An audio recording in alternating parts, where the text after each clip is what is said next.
आप सभी को जय मसीह की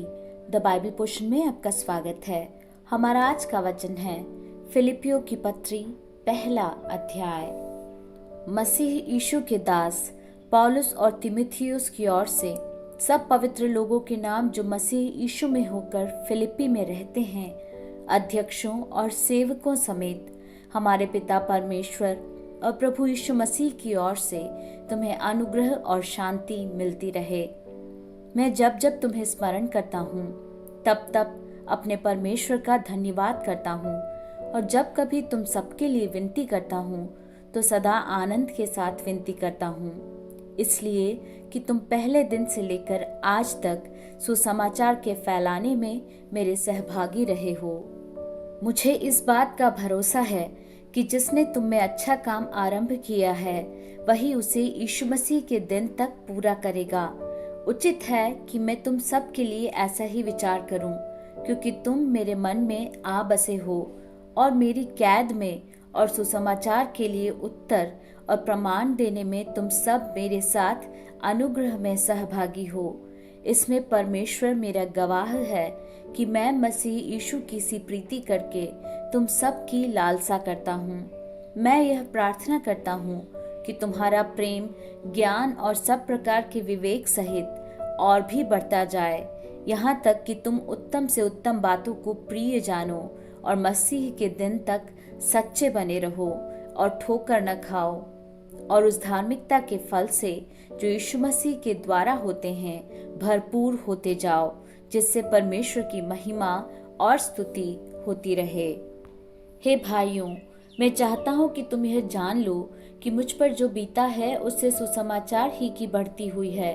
यहाँ तक कि कैसर के राजभवन की सारी पलटन और शेष सब लोगों में यह प्रकट हो गया है कि मैं मसीह के लिए कैद हूँ, और प्रभु में जो भाई हैं उनमें से अधिकांश मेरे कैद होने के कारण हियाव बांधकर परमेश्वर का वचन निधड़क सुनाने का और भी साहस करते हैं। कुछ तो डाह और झगड़े के कारण मसीह का प्रचार करते हैं और कुछ भली इच्छा से।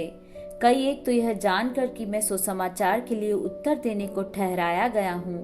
प्रेम से प्रचार करते हैं, और कई एक तो सीधाई से नहीं पर विरोध से मसीह की कथा सुनाते हैं, यह सोचकर कि मेरी कैद में मेरे लिए क्लेश उत्पन्न करें। तो क्या हुआ? केवल यह कि हर प्रकार से, चाहे बहाने से चाहे सच्चाई से, मसीह की कथा सुनाई जाती है, और मैं इससे आनंदित हूँ और आनंदित रहूंगा भी,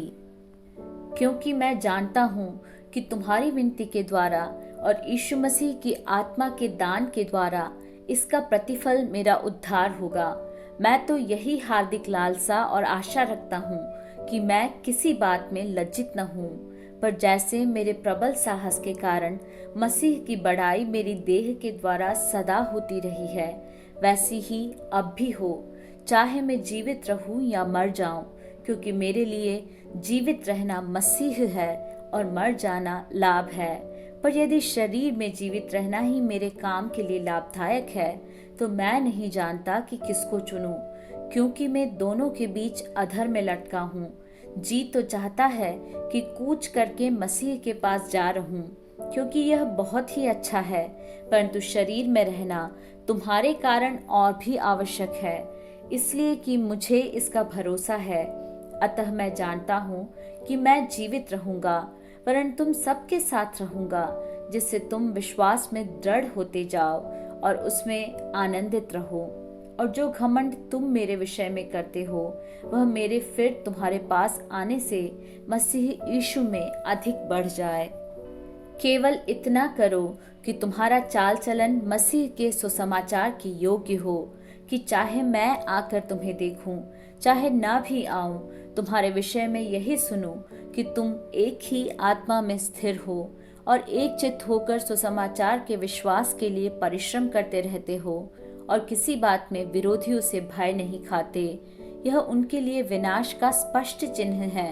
परंतु तुम्हारे लिए उद्धार का, और यह परमेश्वर की ओर से है, क्योंकि मसीह के कारण तुम पर यह अनुग्रह हुआ कि न केवल उस पर विश्वास करो पर उसके लिए दुख भी उठाओ, और तुम्हें वैसा ही परिश्रम करना है जैसा तुमने मुझे करते देखा है, और अब भी सुनते हो कि मैं वैसा ही करता हूँ।